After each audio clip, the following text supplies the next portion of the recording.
എടാ നമ്മളവിടുത്തെ ഷാഫിഖാനെ കഞ്ചാവ് കേസി പിടിച്ചടാ. കഞ്ചാവാ? ആടാ കഞ്ചാവ്. ഞാൻ എന്നെ നെട്ടിപ്പോയി. കഞ്ചാവ് നമ്മ ചത്താല് ഇതൊന്നും ഉപയോഗിക്കരുതിട്ടാ. കഞ്ചാവ് പറ്റി സിഗരറ്റ് പോലും വേണ്ട നമുക്ക്. വേണ്ട വേണ്ട. നമ്മള് വലുതായി നമുക്ക് കള്ളുടിക്കാനൊക്കെ തോന്നൂടാ. അങ്ങനെയാണെങ്കിൽ ഞാനില്ല നിങ്ങളിവിടെ. അങ്ങനെയാണെങ്കിൽ അന്ന് നമ്മുടെ ഫ്രണ്ട്ഷിപ്പ് കട്ടാണ്. എടാ നമ്മുടെ മൻസൂർക്കാക്കേ പെണ്ണുണ്ടടാ. അയ്യേ ലവ്വാ. I love you. പെണ്ണൊന്നും നമുക്ക് വേണ്ടട്ടാ. വേണ്ട വേണ്ട.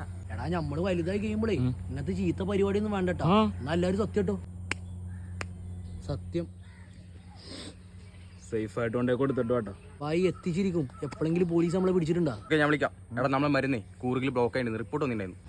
കൂർഗില മുസ്താഖേ സാധനം ഇവിടെ ബ്ലോക്ക് ആയിട്ടുണ്ട്. ആ ചിന്നസ്വാമിനെ ഒന്ന് വിളിച്ച് ഡീൽ ചെയ്ത് കൊടുത്ത്. ഇന്ന് കുപ്പി എടുക്കണ്ടേ? പക്ഷെ ഇന്ന് 1-ാം തീയതി ആണല്ലോ. എന്തൊന്നാം തീയതി? ഡേവിഡേട്ടനെ വിളി. MC വീട്ടിലെത്തും. എടാ നിന്റെ ചിക്ക് ബാംഗ്ലൂർ പോയാ? സ്റ്റോറി ഉണ്ടല്ലോ. അതിലാ വണ്ണിയാളാ പോയത്. ശരണ്യ ഇവിടെ തന്നെ ഉണ്ട്. റണ്ണിന്റെ വണ്ടി ഒന്ന് വേണം. എന്തേ? അപ്പുറത്തെ വീട്ടിൽ ട്യൂഷൻ പഠിപ്പിക്കുന്ന ചേച്ചിയില്ലേ, അവിടെ ഒന്ന് കറങ്ങാൻ പോകണ്ട്. പെണ്ണ് വിഷയം വിടറാ. നമ്മൾ ലോഡ് ഇതുവരെ എത്തിയിട്ടില്ല. കണ്ടെയ്നർ കപ്പലിലേക്ക് കയറ്റിന്നാണല്ലോ പറഞ്ഞത്. ആകെ ടെൻഷനായില്ല. ഇനിയിപ്പോൾ ഒരു ജോയിന്റ് അടിച്ച് നമുക്ക് മൂലയ്ക്ക് ഇരിക്കുക. കണ്ടെയ്നർ സമയമാകുമ്പോൾ വന്നോളൂ. വാ.